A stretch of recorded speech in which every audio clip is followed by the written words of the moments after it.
you've dealt with aliens, now meet the genuine article. The Genuine Article, a Doctor Who podcast by James Sumner. Episode 4, The Giggle.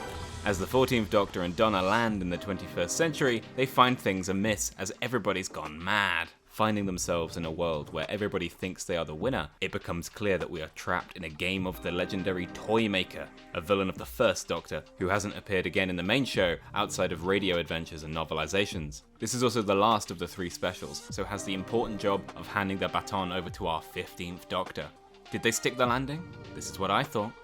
Thinking non-spoilers for a second, I loved this episode. This is the first of these 3 that really feels like a 60th anniversary special. The Star Beast was very much wrapping up loose ends from the David and Donna era of 2008. The Wild Blue Yonder was an attempt to do something that would last forever, as a Midnight-esque thought piece. The Giggle is an attempt to do a big rollicking series finale, and I really think it did a good job delivering on that particular objective. I found the pacing in the Star Beast to be sadly far too rushed, but needed to be to fit in all the stuff that they had to cover. I think the Wild Blue Yonder was too rushed as well, which I think hampered it as a horror or thought piece. However, because this is meant to be an action adventure, I think the speedy pace really lent itself well to this character, and particularly to the Toymaker as a villain. Neil Patrick Harris was amazing in the role as the Toymaker, and I'm interested that he chose to write in the racism of the character that was accidental in the period where he was introduced into being an active part of his character, and I appreciate the fact that Russell T Davies isn't afraid to have a bad guy do a bad thing. This was the first time in these 3 that I was really confident in the 14th Doctor as a capable, competent Doctor. He kind of was bumbling through the Star Beast and through Wild Blue Yonder, putting Donna and the family in seemingly unnecessary danger, but I think he did a good job here at taking command of unit and having a fun time. Despite getting even less to work with than the last 2 episodes, I think Donna clearly had the best moment of the episode, which I will talk about in the spoiler section, and I was sad to see her go, really. It felt like we were finally getting into a bit of a rhythm, and I think maybe this should have been a 3-parter instead of one of 3. And that's maybe my biggest criticism of the 60th anniversary as a whole. Everything we got with the 15th Doctor was wonderful, but I'm not 100% certain about every choice they made of his appearance and the infamous Biregeneration, which I'll talk about now in spoilers. Yes, we cannot talk about this episode much more about just delving into it. There's no point beating around the bush. I think that this triple bill anniversary special should have just been one 3-part episode with the Toymaker's game. Maybe you could have other villains in the middle of the game. Maybe you wanted to bring the Meep in as a player or as a wild card working for the Toymaker. But I really think that it was a misstep to compress this story into a single episode's runtime. And weirdly enough, I think that it would have actually worked almost perfectly as a 3-parter, even if you still wanted to hit all the same beats as the current trilogy. Let's look at the trilogy as it stands right now. Episode 1, we land on Earth, unit are behaving oddly, the Donna family are there and at risk, and the Doctor has to save them, and in the process, Donna gets her memories back. The beginning of this episode is them landing on Earth, and everybody is behaving oddly due to the influence of the Toymaker. You could have easily had 14 arrive on Earth as this influence is happening, and that's what causes the cascading events that will bring him closer to Donna. She would be immune due to her time travel powers, and maybe her family are too because of exposure to the meta crisis in her head, so therefore the Donna family would need saving.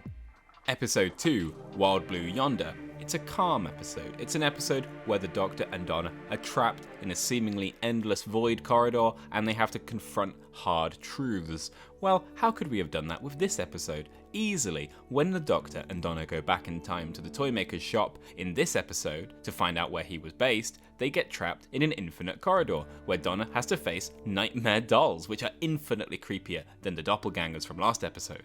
This could have extended over an entire episode. They could have found more rooms with more secret truths about the Doctor hidden that the Doctor and Donna would have to talk about and confront. You had the scene where he ran through all of the tragic things that had happened to his companions, which would have led really nicely into the Donna-Doctor conversation about maybe he needs to take a break. and then you want to end it on a big action scene. You could have had that all be an extended version of what happens when he comes back to present day, which felt quite rushed, I feel, but you could have opened with the Spice Girls number that they use in the main show, and then had a much longer time with Donna and the Doctor trying to figure out how to beat the Toymaker at his own game. You could have given Ncuti more room to breathe, and it could have been a much more clean way to experience the story of the Toymaker's revenge. And I'm not saying I would have written it better, but if Russell wanted to write 3 very particular kinds of episodes, I just find it funny that the 3-act structure of The Giggle lends itself almost perfectly to the 2 previous types of episodes that he wrote in this 3-part anniversary special. Despite my weird hiccups and hang-ups, I really think this was the strongest of the 3. It really was resonating well for me almost all the way to the very end, and even though I don't love some of the concepts it introduced, I can move on because hopefully the show will too. I read the leaks many weeks ago, so I was not surprised, and maybe I would have liked it more as a surprise, maybe I'd have liked it less as a surprise. I've had time to come to terms with Biregeneration. Bigger YouTubers than I have spoken about it well, but I think that it's a fine instance to have. It was a rumour of the Time Lords that has never been seen before, and because the Doctor did all that messing around with rumours in the last episode, many rumours are coming true. So it makes sense. It makes sense in the context of the wider things. I do think Russell has an awful habit of continuously over-explaining his choices. Like, Biregeneration already made sense. It was a weird thing that doesn't often happen, but it did this time. But then you have to introduce the fact that it seems like 14 will still regenerate into 15, because the therapy and the mental realignment that 14 will be doing with his new happy ending will be reflected in 15 having a much more calm and capable personality. I read another leak that 15 has actually been brought back from his original point of regeneration, so he's here earlier than he should be. But it wasn't outright stated, and I shouldn't have to base my opinion of it on a leak, but I am, because it's the only thing that fully explains how you can have your cake and eat it too here. I've gone back and forth, and Russell talking about the fact that this happens to all Doctors. I hate that decision. I'm hoping that, just like it was seemingly implied that this is just Russell's headcanon, it stays in Russell's headcanon. Some Doctors didn't want to go, but a lot of them did. Like, look at 12. Obviously, the 5th Doctor would have loved to have more adventures, but he sacrificed himself nobly. The idea that he just wakes up after that, alone, without his companion, because they've been taken by the 6th Doctor, it's just an odd thought to have. The 12th Doctor was so broken he almost didn't want to regenerate at all. He gets a little bit of energy left and he goes, you know what, I can't live anymore, but I hope the next Doctor can do a good job. The fact that, Jodie will walk away with his TARDIS and his suit and he'd wake up and go, God, I am still alive? I do not like it. But hopefully we don't have to see it. And obviously it seems just to be a way to explain how Tales from the TARDIS are canon, and how they can bring back old actors as old men without explaining it. But I think all the explanations we've ever got for those kind of things, about timeline realignments and people updating to natural ages with the hologram matrix that we saw in Power of the Doctor, they have been perfectly fine explanations to explain why old men are old. I don't think we need this savior to save us from the fact that we'll have to see some of our actors age eventually. I'm sure David Tennant will start aging soon. I know he hasn't for the last 30 years, but he seems to need to at some point. I didn't love splitting the TARDIS, and I even more didn't love the fact that Ncuti doesn't get the original TARDIS, but it's really hard to say. And the mallet feels like it should have been set up earlier, that they pulled it out of a cupboard like we should be aware of it. But is that a Doctor's mallet? Is that the Toymaker's mallet? But that's me nitpicking again. There are much bigger things to think about, like Biregeneration. Speaking of not beating around the bush, Mel was here. She was nice. I like Mel. She's a nice sport. I always liked her in episodes. Bonnie is lovely. Kind of weird that she was at the Donna family table, like someone we cared about at the end. I like Mel. I know the Doctor likes Mel, but would Donna particularly care about Mel? Maybe Donna's got a job at UNIT at this point, and her and Mel are office buddies, but I don't know. It was a bit strange. But if they plan to use her more, like I think they've said, I'm excited to see what she'll be doing in the future with Ncuti. Maybe a new Sarah Jane spin-off? Another thing that keeps annoying me about these 3 episodes are the introduction of new elements with little to no fanfare. And I'm sure there's some people who really like that we're not taking time to explain every new thing in New Who. But there are some pretty odd decisions that I think have gone unaddressed. I mentioned it last time in my Yonder review that I didn't like how the TARDIS is suddenly playing music and doing wacky things without at least somebody mentioning that this isn't the norm. Because is this the norm going forward? Are we going to have fun, wacky, thematic music per episode, or is this just what happens when you hit coffee?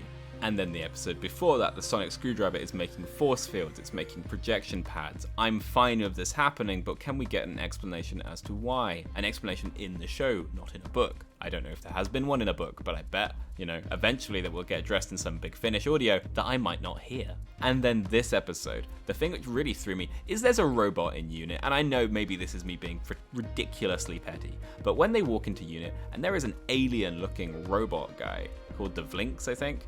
What? Why are you here? Who are you? He's clearly important because he creates the thing which stops the Toymaker, which is crazy because the Toymaker's some all-powerful god. So this alien or robot is doing a pretty good job at Unit. So can we get an introduction? The Doctor doesn't even ask. This 14th Doctor doesn't seem to care in particular about anything. He never asks for context. He just gets on with things, which you could appreciate, but I don't. A lot of people have been saying it's clearly going to be involved in the Unit spin-off that we might get. Maybe we'll get a Unit spin-off. I don't know. But until we do, I want to know why they keep introducing new things without talking about it. And I suppose the final thought is the big ending. Yeah, they did Journey's End again, which is fine. I'm not opposed. It's been a long time since Journey's End. This isn't like Star Wars where every film is a Death Star. There's been a considerable amount of time since we last copied a David Tennant and gave it to a companion to keep. I do worry about David Tennant inflation. If we keep copying him and giving him to each companion, our David Tennant will lose its value, and investors will be upset. There's just so many things I find odd about these specials, but I'm trying to look past my odd thoughts to just enjoy what we got. Like, I find it so odd that Russell was so paranoid about David being mocked or being seen to mock people who wear drag if he was seen in Jodie's outfit, but it's okay for Ncuti to have to spend the entirety of his regeneration episode in his pants? I get it during the fight scene and the ball scene, but how cool would it have been if Ncuti revealed his new outfit to Donna and David, and they got to go, wow, you look amazing. Like, they have Mel say that he's beautiful, they have Donna say something very weird after he regenerates that I won't repeat, but like, Ncuti didn't get a moment to be the badass. I suppose they think they gave that to him because he's the one who throws the final ball that makes the Toymaker lose the game. But I don't know. It's probably the least fanfare any Doctor's got in his first episode. This is no 11th hour. He comes in to help David fix it, but he doesn't get a minute where it feels like it's all about him. But those last few seconds of him in the TARDIS have me so excited for next time. The trailer for the next episode, the Christmas special, looks brilliant. I am nothing but excited for Ncuti's era. Long may he reign. I hope he is not a one-series wonder like Christopher Eccleston. I hope we have a lot of Ncuti to come. I won't get my hopes up, but who knows where we'll go in the future. And that's just my initial thoughts on this episode. I've only watched it once, not like last time where I'd watched the Wild Blue Yonder about 3 times before I did my episode. I just think if it was more like this throughout all 3, it would have been so exciting that I would forget all of my weird thoughts in the back of my head. Until next time, while there'll be no review next week because we'll have no new episodes, I will be doing some ranking. I will be ranking every single episode of New Who. As this is the official finale of New Who, I will be ranking, in my opinion, every single episode of New Who from start to finish. I'd love to consider wider work like comics, books, and radio, but I just do not have the time to keep up with everything. Have a lovely week, everybody. Goodbye. And don't forget to tune in next time for the Genuine Article. We also want to say a big thank you to our subscribers who make these possible.